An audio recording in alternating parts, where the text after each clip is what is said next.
get on set or you're reading through the script, and then you see his hair is white and he starts crooning along with the music. What was your reaction to that? Because you'd already been, you worked on a few soap operas, so you knew what the narrative structure was going to be at that point, because it was a Gothic soap opera. I think we figured that out really early on with it. But seeing that character change for you, what was your initial reaction to seeing that and seeing, well, this is what David wants to do now with Leland? Well, my initial reaction was, long before I even saw that script, David sent me to a beauty shop to get my hair bleached. And I think I suggested, couldn't I wear a wig? And he said, no, Ray, a wig wouldn't work. A wig won't work, Ray. Don't say that fast 3 times. And so I had to go to the beauty shop and endure 4, 5, 6 hours of painstaking chemical bleaching of my head. And they did it very slowly. My scalp didn't get burned. And finally ended up being a beautiful white. And I came out from behind the counter singing Mersey Bells. And I had the white hair. I'd have to go every 2 weeks back to the beauty shop to get my roots done. And all the ladies will know what I'm talking about. And I did. But then after about 3 months of having the hair like that, it was slowly breaking off. Slowly breaking. And I had a nice full head. And then it got smaller and smaller and smaller until by the time I left the show and I died, it was about like this. And so then I had to let it grow out after that. We went on tour, went to Italy and a couple of other places. Remember, we went to Madrid, Spain? Mm-hmm. And I had my hair was coming in nice and brown again, but I had that inch of white at the end. And I was the strangest looking person for a couple of months. Anyway, yeah. And then the rest is history. It's really wonderful seeing the fans for Twin Peaks come out in force, not just from the return, but also in the lead up to it, where there were kind of rumblings that it was about to happen. You started to find out from your friends or your or my friends and my cohorts who actually watched the show the first time, and you kind of know what room you're in when you know that your friend is a Twin Peaks fan and they actually stuck through all of it, and they went to go see Firewalk with me, which we'll actually see tomorrow at Alamo Draft House.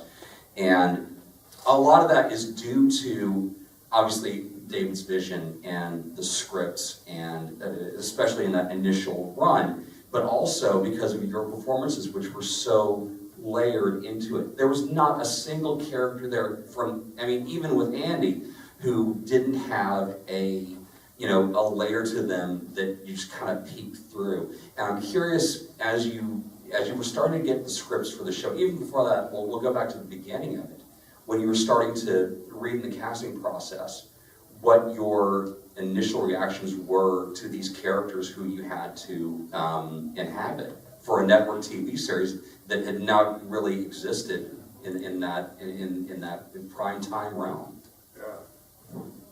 Well, I came in late in the pre-production. I think I got hired and I was on set in 2 weeks. And Did you have to get the network approval?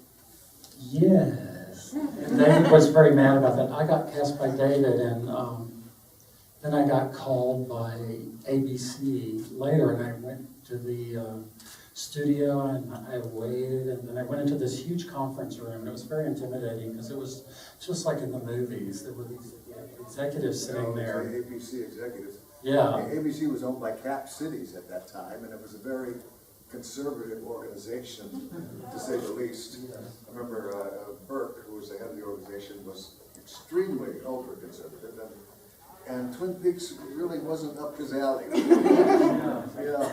And so I went in, and everyone just smiled, and they were polite, and they said, "Can you cry for us?" And I did. I mean, of course, I cried out of fear, but I did. And then about 3 weeks later, David looked perturbed, and he came up to me and he said, Did ABC call you in there? And I went, "Yeah." And he said, "Oh, gosh." And yeah, so I had to go before ABC, behind David's back, so. Yeah, well, my story is, I was called by my agent to come and have a meeting with David Lynch, all about a new project that he was doing. And I went to meet him and came into the room, and I sat down, and we just started to talk about our first cars. Mine was a 1960 Alfa Romeo convertible. Nice. And I remember how I paid $1,100 cash for it in 1965. And that was a lot of dough in 1965. But I had saved up for about 14 years to get that $1,100. And I bought that damn car, and it was the bane of my existence. But for a few weeks, it was a real chick magnet. But then everything started to go wrong. Well, anyway, I digress. So we're talking about our first cars and a couple of actors that we knew in common. Kenneth McMillan, the Baron Harkonnen in the Dune movie, and that was it. That was the extent of it. And I thought that I was coming in for Sheriff Truman. I was all set to play Sheriff Truman. I could feel that cowboy hat on my head and the badge right here, and I wanted to be a sheriff. And I got a call 2 days later and said, "David wants you to play Leland Palmer." And I thought, "Oh, who?" So I went back to the North by Northwest script. That's what it was called then. And I had to look at it again and say, "Okay, yeah, there's Leland Palmer. Okay." He hears that his daughter was killed. He drops the phone and he cries. Okay. Next scene. Oh, he goes to the morgue to identify his daughter's body. And he cries. Next scene. Oh, he's in his daughter's bedroom. The police are going through her bedroom trying to find personal effects of hers and her diary and so forth. And he's crying. I said, "Oh, this guy Leland does is crying." And so then I had to think about it for a little while longer, and I thought, well, I guess therein lies the challenge, to find different levels of grief, and different ways I can cry and express that grief. And so I took that challenge, and I went before the network, ABC, with several other people that day, to get approved with Richard Beamer, who played Ben Horn. And David was there with us, and he said, "Ray, let's play a little trick on them. Now, when we go in there, I want you to read Ben Horn. Richard, I want you to read Leland Palmer." So neither one of us had read those characters out loud before, but we went in before the whole slew of ABC executives, and I was Ben Horn, and he was Leland Palmer. And by God, we got approved. We got approved. If you have a question, go ahead and raise them up. And we'll start with you in a second. But when you're going around and you see, for example, the Funko Pop, the little plastic figure of you with the white hair, or the Andy Pop with the hat, do you look at it and say, "There's no way 30 some odd years ago we ever figured that we would be action figures, or in this case, inaction figures"? Well, don't forget, I did RoboCop too. So. Yes, that's why I said welcome back to Dallas, because And Swamp Thing. yes. I was going to be an action figure before. Which is my favorite.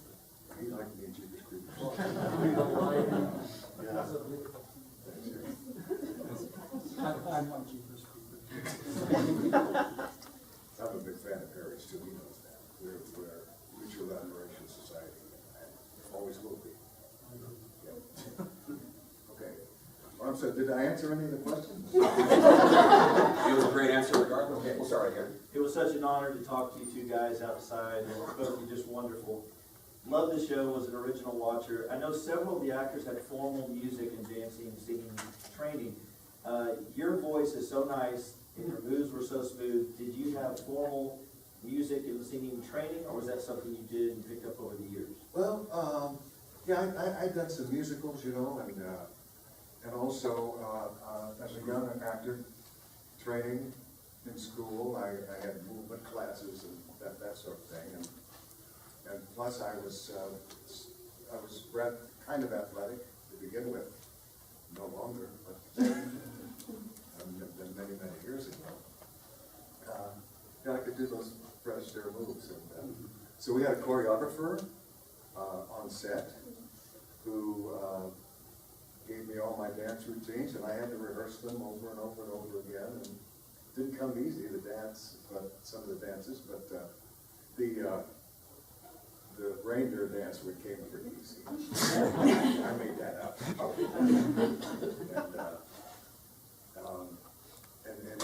And it was very funny to watch Piper Laurie try to replicate it. She would go.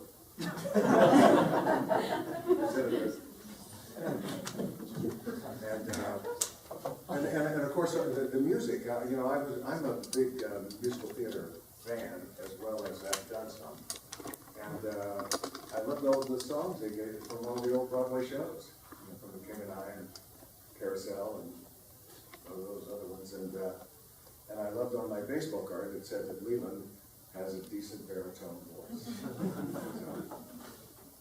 yeah. Right.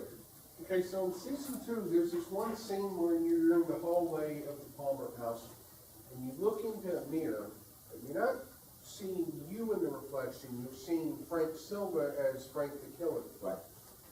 How did they do that? I'm just asking because you were part of the scene, so I was assuming. Yeah, well, when I looked in the mirror, I saw me. I know that would be the assumption that you would see yourself, but like, what did they do? Did they have Frank film the scene and then lay him on top of each other? Yeah, pretty much, yeah. And plug it into that mirror hole, yeah. It was Frank that they filmed separately, yeah. And he wasn't like on the other side of the mirror looking back at me. It was. Or was he? Could have been. Boy, that was some day. You've worked with like a lot of famous directors and whatnot, like Paul Verhoeven and David Lynch. I mean, well, yeah, John Frankenheimer, John Schlesinger. I mean, do you have a favorite, or like, or do you have like interesting? Yeah, David would probably be right up at the top of my list. Would be my favorite, and I also liked George Clooney an awful lot. Yeah, those two guys. Huh? Well, what about them? Like set them apart from all Oh, the they people? just had a way of communicating with the actors that is different than most directors. George, being an actor himself, of course, he found it very easy to relate to. I did a movie called Good Night and Good Luck with George. Required viewing these days, by the way. Yeah. And he just, he had a way of working and communicating with the actors that was very, was a smooth process. And David, same thing. He's very low key, and he keeps the set a nice, it's happy time. And Yeah, there's, it's low key and there's like this profound understanding that really, you don't know what, but it's something he lulls you into. yeah, And it's a trust thing. It's just so easy. And when you work, for me, to work with the directors, it's hard. yeah, can be. I was about to say, because is there a point where you're working on a project and you wish that, okay, I know this guy knows what he's doing. He's been doing this for a while, or woman, regardless of David were here, he would do this differently. I wonder if you get spoiled by working with somebody at that level, and then it winds up, Well, yeah, I do think you can get spoiled, sure, by, you know, we worked with David for a long time, and, yeah, you get used to doing things his way and a certain way, and you can get spoiled, and can't be replicated really by anybody else. But, you know, every director's different, and if you're a professional actor, you gotta learn how to adjust and to adapt and work with all of it. paid gig at the end of the day. Yeah, absolutely. And it's their film. Yeah, it's their vision and what, you know, and what they want it to be, and so you have to sort of lay your trust on the line with them every time, and hope that they know what they want enough that it works out. Is there a specific bit of direction that stands out from David where if it had been anybody else, they would have said, okay, you're gonna hit your mark here, give the line, a very cut and dry piece. But David being who David was, and whether it was from his visionary style or coming from a meditation background or whatnot, or he communicated it to you in a way that's like, wow, how did you process that? Was there a bit that you guys remember from the series that carried you through? Yes, well, I run a line, I can run a single line like 50 times, but David, when he's explaining the scene, I guess you could see the wheels turning in my head, because then he would stop and say, Andy, paint a picture. And just from him saying that, it was like, yeah, paint a picture of what he was saying, and you just got it. He would always tell me, for 2 years, it's a paint a picture. Yeah, and he just has an uncanny way of just, in very few words, giving you the right idea that triggers everything that happens in the scene. And it's just maybe a little suggestion,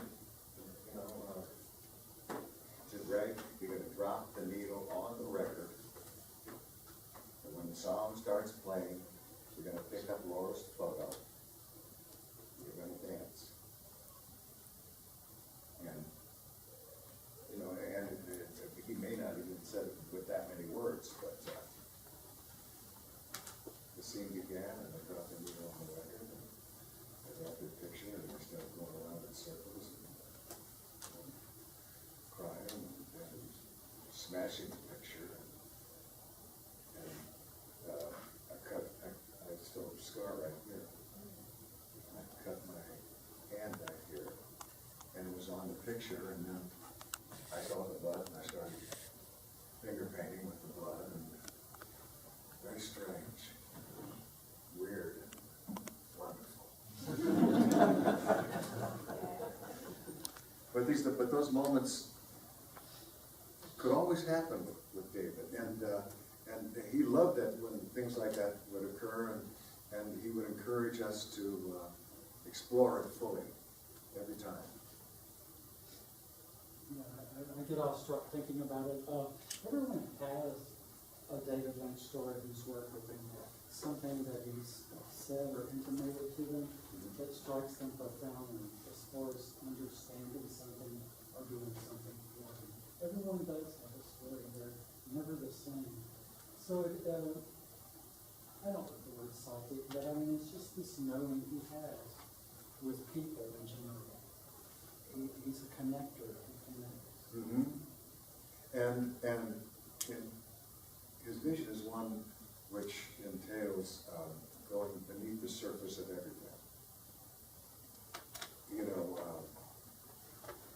You see an ant climbing on a tree trunk, but you don't know how many other ants are trying to follow it, and where they're coming from, and what their underground bubble is like. And that's kind of the way he approaches human situations, that there's always an underbelly to everything. You can go down several layers and keep peeling it away like an onion, and then you'll find maybe the true meaning of what's going on. And that everyone has many different sides to themselves. themselves to the psyche, to their character. And sometimes they exhibit one or another, and sometimes they may exhibit all of them in a short period of time. Leland was that way. He could turn it on and off like a switch, a light switch. And then, of course, I found out that I was actually Bob, too. I had known that for the longest time. Nobody knew.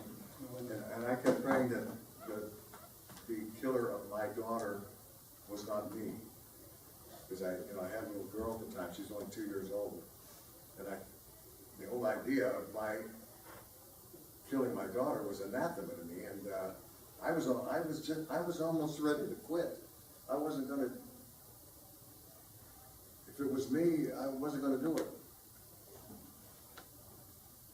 How far ahead from that reveal did you find out? Was it that week's script, were you reading through it, or had there been intimations I think it early? was shortly after the Emmy Awards, when we were nominated for 14 Emmys, didn't win any of them. I think LA Law was the big show that year. Because everybody needs another procedural. Yeah, anyway, yeah, it was right after the Emmy Awards, and just before we shot that reveal, I'm looking in the mirror and I put on the rubber gloves and I killed Maddie. Yeah, I did not know it was me until then. And then poor Cheryl Lee, she got killed by 3 different guys then.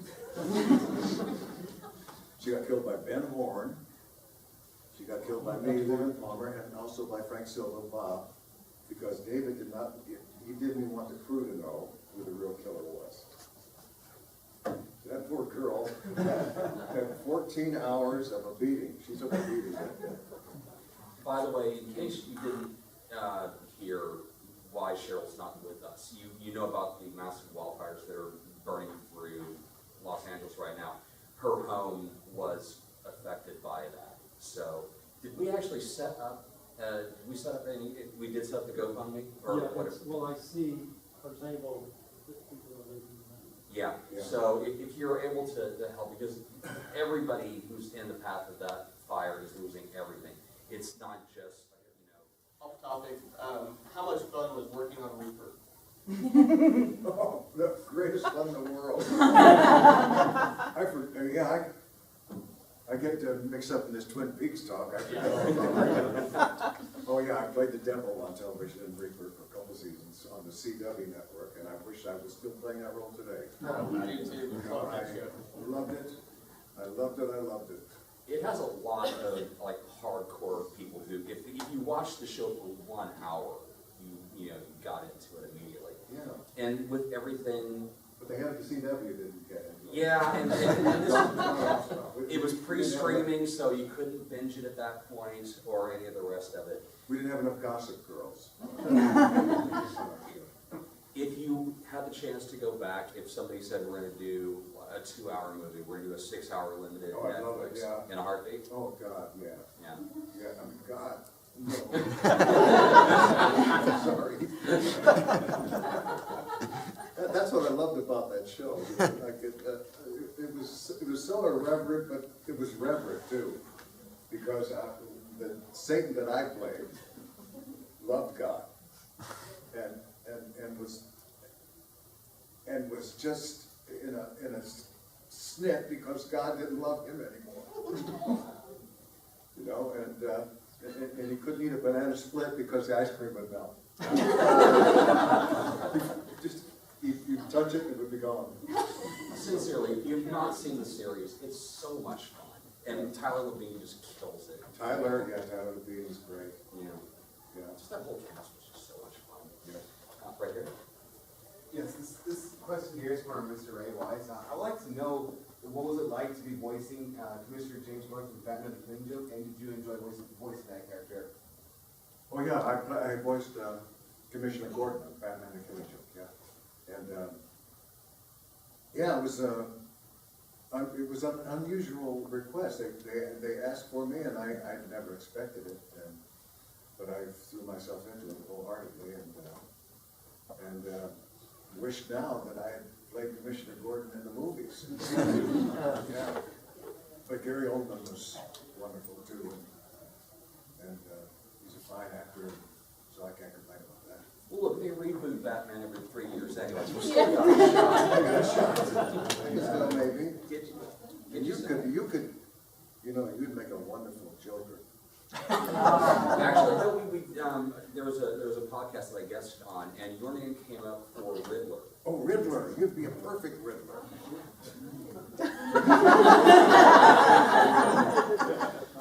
I'm thinking, Yeah, it's true. How are you looking for it? I look damn good in gray. And I work out in the swimming pool, so I can wear a top.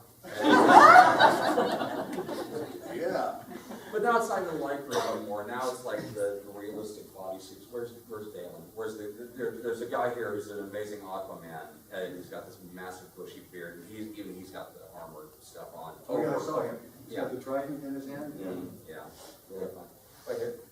Hi, this question for Ray. In the missing pieces, one of my favorite scenes was the dinner with Cheryl and Grace. And, you were just talking about LELAND's up and down and not, and disconnecting really from the Bob side, but what a healing scene that was. Yeah. And for the fans to kind of see that warmth at the table. So I tell me wish, how yeah. that came. I wish they'd left that in, I wish David had left that in the movie. I think that his original cut of Fire Walk with Me was about 5 hours long. Wow. And if they had left it to him, it would have remained that way. I don't know how, you probably view it in two sections maybe, but anyway. The French film company put up the dough for the movie, but did not want that at all. They wouldn't release it unless it was cut down substantially, so scenes like that had to go, and as you say, it would have been wonderful to see the family in that situation, yeah. And I think also in that scene, I was teaching Laura and my wife how to speak Danish. And that was kind of wild. And we did a lot of scenes that were not in that movie. And if you're a completist, you'll have to hunt for it, because not even, okay, I'm gonna turn off the recorder. This is gonna be bad. No, I'm just kidding. You'll have to look on torrent sites for it, and even then, good luck finding it. But if you've not seen the Missing Pieces cut, or Northwest Passage, I think is another one.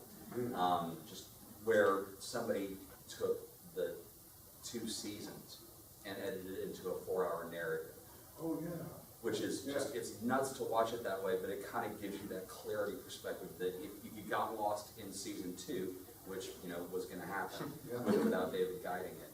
Yeah, he left basically after I think the 16th episode. And so and then he came back at the end. But for like 13 episodes, he didn't have that much input. Right. Did missing Mark and David, could you feel that the thing was slipping off the rails at that point?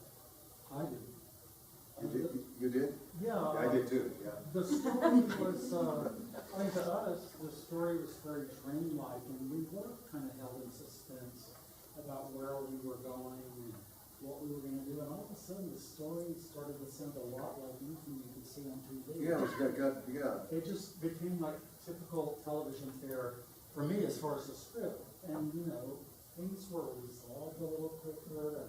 And they went off on all these different tangents. Yeah, it was kind of like, I could see this on any show, and so the dreamlike quality slipped away from me.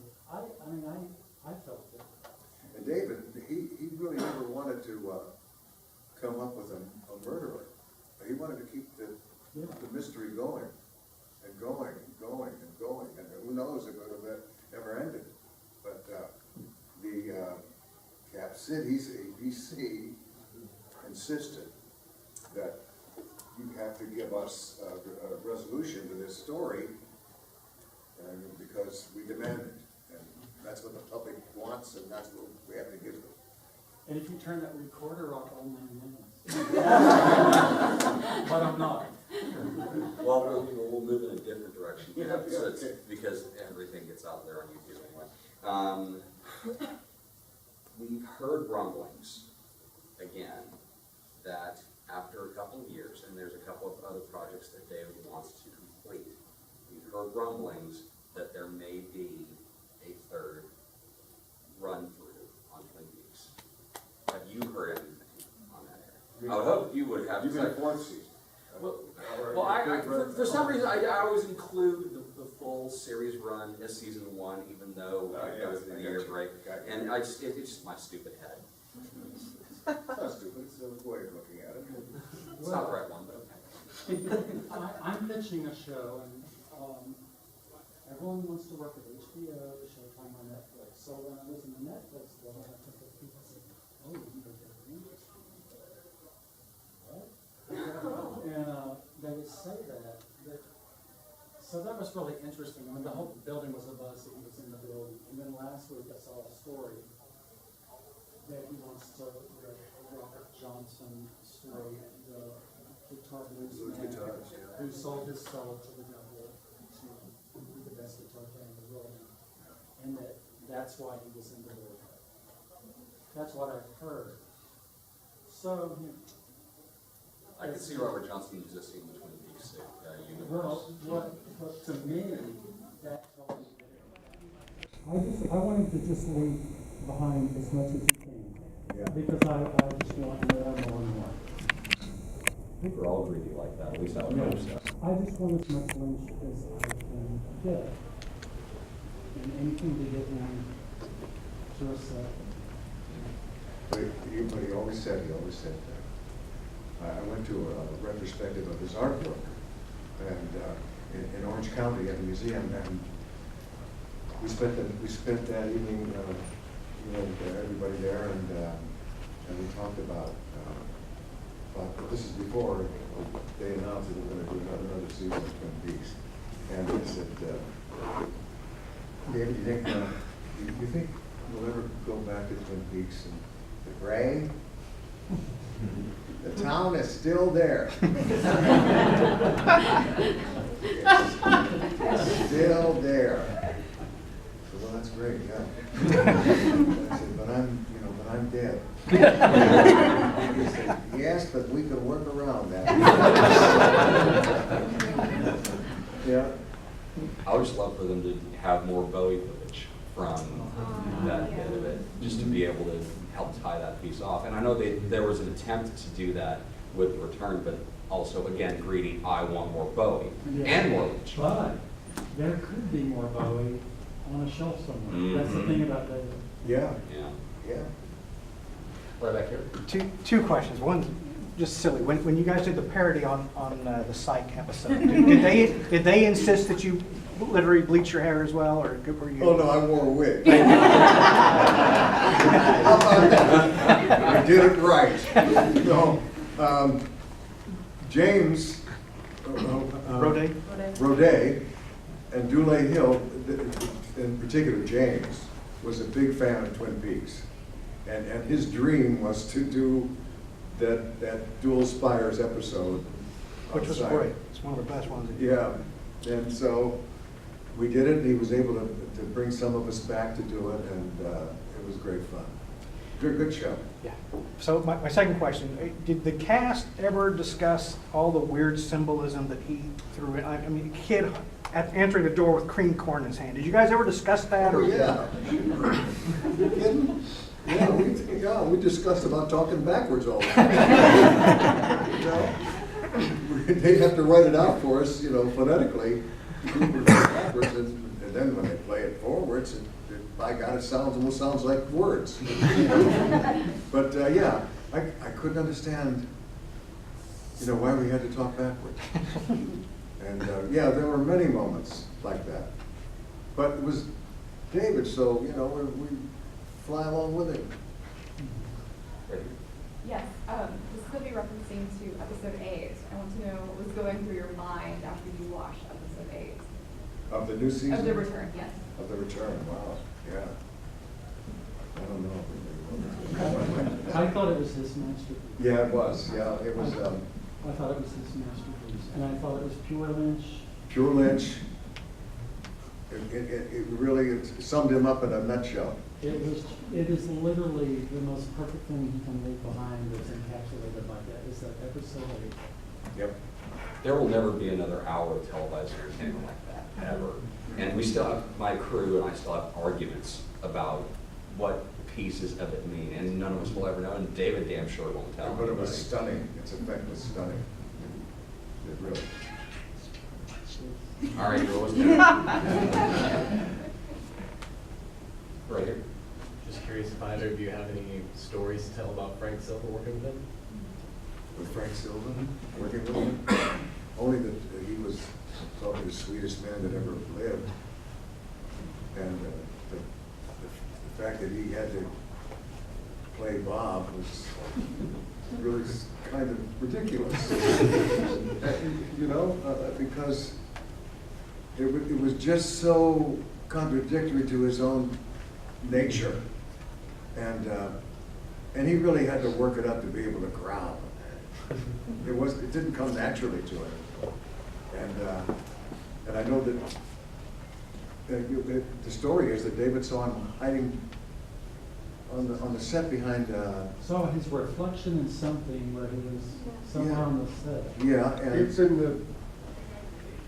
It's in the mirror in the Palmer house.